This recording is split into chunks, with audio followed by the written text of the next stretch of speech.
চা শুধু পানীয় নয়, এক টুকরো প্রশান্তি। আর সেই চায়ের সঙ্গে যদি থাকে পোড়া পাউরুটি আর মিষ্টি স্বরের দুধ, তাহলে তো কথাই নেই।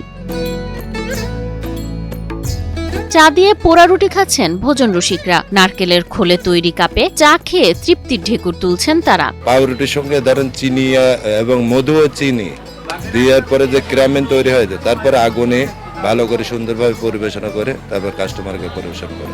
সরে ভরা এসব চা দিয়ে পোড়া রুটি যেন মন কাটছে ক্রেতাদের। স্পেশাল দুধ চার পোড়া রুটি সম্ভবত এনারাই এনেছিলেন।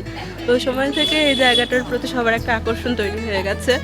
আর ওনাদের চাটা হয়তো একটু বেশি যত্ন নিয়ে বানান, যার কারণে অন্যান্য জায়গা থেকে ওনাদের চার টেস্টটা বেশি ভালো লাগে। ব্যতিক্রমী স্বাদের চা আর পোড়া পাউরুটি নিয়ে সাড়া ফেলেছেন চা বিক্রেতা মোহাম্মদ জাফর। ভিন্নধর্মী এ ব্যবসা করে শোরগোল ফেললেন তিনি।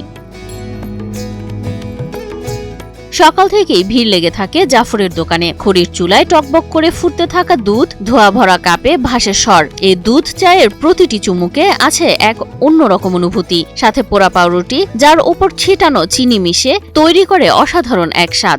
আর দুধটা তো ধান সকাল থেকে জাল দেওয়া লাগে, একটা ওখানে একটা ওই জায়গায় কেবল আসলো, আর 3 প্যানি ধান সকাল থেকে জাল চলছে। প্রতিদিন 100 থেকে 120 কেজি খাঁটি গরুর দুধ দিয়ে তৈরি হয় এ চা। দুধ 8 থেকে 12 ঘন্টা পর্যন্ত জ্বালানো হয় খড়ির আগুনে, যার ফলে তৈরি হয় ঘন ও মজাদার স্বর। 1-2 কেজিতে শুরু হতে হতে আলহামদুলিল্লাহ আল্লাহর রহমত এখন আপনাদের 2010 সাল থেকে শুরু করি, এই যে 26 পড়েছে।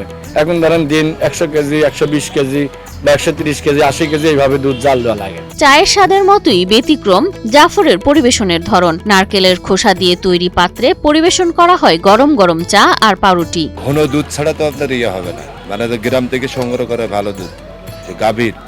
কারণ 20 কেজি দুধের যেসব গাভীর ফার্ম এইসবের চা হয় না। ভালো দুধ মানে যারা 3 কেজি 4 কেজি দুধ হয়, তারা হলো সংগ্রহ করে। ধরেন এই যে একজন নিয়ে এসে কিছুক্ষণ আগে, সকালে আরেকজন দিয়ে গেছে, এইভাবে ধরেন সংগ্রহ।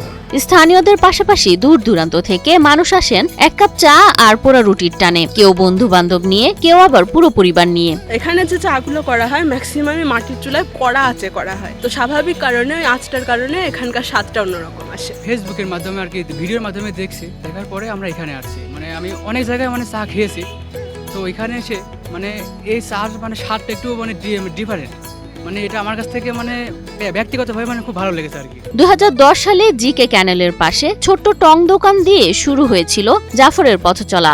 এক যুগের বেশি সময় ধরে তার এ স্বর ভাষা দুধ চা আজ কুষ্টিয়ার লাহিনী এলাকার এক পরিচিত নাম।